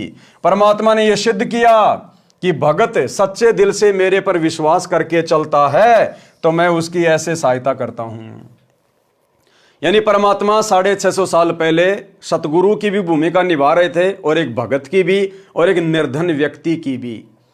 और परमात्मा ने उस निर्धनता में भक्ति करके ये बताया, ये दिखाया कि अगर आप अपने परमात्मा पर पूर्णतया समर्पित हैं, आप यदि पतिव्रता पद पर रहकर मर्यादा में भक्ति कर रहे हैं और यदि कभी कभार आपके ऊपर कोई आपत्ति आ गई तो आपका गुरु, आपका भगवान आपके समक्ष खड़ा मिलेगा। तुम्हारी भी ऐसे सहायता की जाएगी जैसे परमात्मा ने मेरी करी। एक अभिनय करके परमात्मा ने उस भंडारे में दिखाया। एक अन्य करिश्मा जो उस भंडारे में हुआ वह जिमणवार 3 दिन तक चला था। 3 दिन में प्रत्येक व्यक्ति कम से कम 2 बार भोजन खाता था, कुछ तो 3-4 बार भी खाते थे, क्योंकि प्रत्येक भोजन के पश्चात दक्षिणा में 1 मोहर 10 ग्राम सोना और 1 दोहर कीमती सुस्ती सोल दिया जा रहा था। इस लालच में बार बार भोजन खाते थे। 3 दिन तक 18 लाख व्यक्ति शौच तथा पेशाब करके काशी के चारों ओर ढेर लगा देते, काशी को सड़ा देते। काशी निवासियों तथा उन 18 लाख अतिथियों तथा 1 लाख सेवादार जो सतलोक से आए थे वहां गंध का ढेर लग जाता, श्वास लेना दूभर हो जाता, परंतु ऐसा महसूस ही नहीं हुआ। सब दिन में 2-3 बार भोजन खा रहे थे, परंतु शौच यानी लैट्रिन 1 बार भी नहीं जा रहे थे, न पेशाब कर रहे थे। इतना स्वादिष्ट भोजन था कि पेट भर भर कर खा रहे थे, पहले से दुगना खा रहे थे। उन सबको मध्य के दिन टेंशन, चिंता हुई कि न तो पेट भारी है, भूख भी ठीक लग रही है, कहीं रोगी ना हो जाएं। सतलोक से आए सेवकों को समस्या बताई तो उन्होंने कहा कि ये भोजन ऐसी जड़ी बूटियां डालकर बनाया है जिनसे ये शरीर में ही समा जाएगा। हम तो प्रतिदिन यही भोजन अपने लंगर में बनाते हैं, यही खाते हैं, हम कभी सोच नहीं जाते तथा ना पेशाब करते हैं, आप निश्चिंत रहो। फिर भी विचार कर रहे थे कि खाना खाया है, कुछ तो मल निकलना चाहिए। उनको लैट्रिन जाने का दबाव हुआ। वो लैट्रिन जाने का दबाव भी उस समय हुआ जब वो सब टेंशन में आ गए। तो परमात्मा से उनकी इतनी टेंशन भी नहीं देखी गई। परमात्मा ने जबरदस्ती उनको लैट्रिन लगा दी, जबरदस्ती। उनको लैट्रिन जाने का दबाव हुआ, सब शहर से बाहर चल पड़े, टट्टी के लिए एकांत स्थान खोज कर बैठे तो गुदा से वायु निकली, पेट हल्का हो गया तथा वायु से सुगंध निकली, जैसे केवड़े का पानी छिड़का हो। सब अपनी गैस को सूंघ रहे हैं, सुगंधित गैस निकल रही है। तब जाकर उनको यकीन हुआ कि वो सेवादार सही कह रहे थे, भाई ये तो कोई विशेष जड़ी बूटी डाल के बनाया गया भोजन है, इसको खाने के बाद में लैट्रिन नहीं आती, पेशाब नहीं आता, सुगंध आती है, सुगंध। ये सब देखकर सबको सेवादारों की बात पर विश्वास हुआ, तब उनका भय समाप्त हुआ। परंतु फिर भी सबकी आंखों पर अज्ञान की पट्टी बंधी थी। परमेश्वर कबीर जी को परमेश्वर नहीं स्वीकारा। पुराणों में भी प्रकरण आता है कि अयोध्या के राजा ऋषभ देव जी राज त्याग कर जंगलों में साधना करते थे। उनका भोजन सुरख से आता था, उनके मल से सुगंध निकलती थी। आसपास के क्षेत्र के व्यक्ति इसको देखकर आश्चर्यचकित होते थे। इसी तरह सतलोक का भोजन आहार करने से केवल सुगंध निकलती है, मल नहीं। अब भैया अगर ये वही दिव्य धर्म यज्ञ दिवस इन आश्रमों में हो रहा है और सारी व्यवस्था यदि परमात्मा ही कर रहा है तो भैया सैकड़ों की संख्या में लैट्रिन घर क्यों बना रखे ना आश्रमों में? अरे अगर परमात्मा सारी व्यवस्था करेगा, सारा काम करेगा तो भैया फिर तो सुगंध आनी चाहिए, लैट्रिन तो आना ही नहीं चाहिए। और तुम खा खा के लड्डू जलेबी भर देते हो पूरे लैट्रिन को। वहां पर बेचारे सेवादारों को मेहनत करनी पड़ती है, हाथ दे दे के साफ करना पड़ता होगा वहां। तो भैया डींग मत मारा करो। ठीक है भंडारा कर रहे हो, बहुत अच्छी बात है, कोई दिक्कत नहीं, लेकिन बढ़ा चढ़ा के अपनी प्रशंसा के लिए, मान बढ़ाई के लिए, ये तो काशी वाला भंडारा हो रहा है, ये तो काशी वाला भंडारा हो रहा है। तो काशी वाले भंडारे में तो कोई लैट्रिन नहीं करता था, तुम लोग लैट्रिन भर रहे हो। काशी वाले भंडारे में तो दोहर और मोहर दक्षिणा में दी जा रही थी, तुम भक्तों से ज्योति पाठ और दान का उल्टा पैसा ले रहे हो। ये अपने स्वार्थ के लिए, अपने धार्मिक धंधे के लिए, भगत समाज को ज्योति पाठ और दान के नाम पर लूटने के लिए किया जाने वाला भंडारा है। ये काशी वाला दिव्य धर्म यज्ञ दिवस नहीं है। धर्मदास जी को शरण में लेना। तो भाई और बहनों, आज के वीडियो में हम केवल इतना ही लेंगे। बाकी धर्मदास जी का जो प्रकरण है वो पूज्य गुरुदेव जी के आशीर्वाद से आप और हम सभी सत्सेवक भाई बहनों ने कबीर सागर के सरलार्थ में उसकी शुरुआत में ही बहुत अच्छे से समझ लिया है, पढ़ लिया है। परमात्मा की प्रेरणा से दास इसको दोबारा से रिपीट करना उचित नहीं समझता है। अब हम धर्मदास जी के आगे से जो प्रकरण शुरू होगा मुक्ति बोध में, कल रात्रि 8 बजे हम वहां से वीडियो शुरू करेंगे। तो आज के वीडियो में केवल इतना ही। सभी भगत भाई बहन कल रात्रि 8 बजे दास के Facebook page Pawan Das is live, Manav Dharmi Pawan दास पर लाइव जुड़िए। तब तक गुरुदेव भगवान हम सबको आज्ञा दे, इजाजत दे, आशीर्वाद दे। बंदी छोड़ सतगुरु रामपाल जी भगवान की जय हो। भाई जो गुरु बचन पे डट गे, कट गे फंद 84 के, कट गे फंद 84 के, कट गे फंद 84 के। भाई जो गुरु बचन पे डट गे, कट गे फंद 84 के, कट गे फंद 84 के, कट गे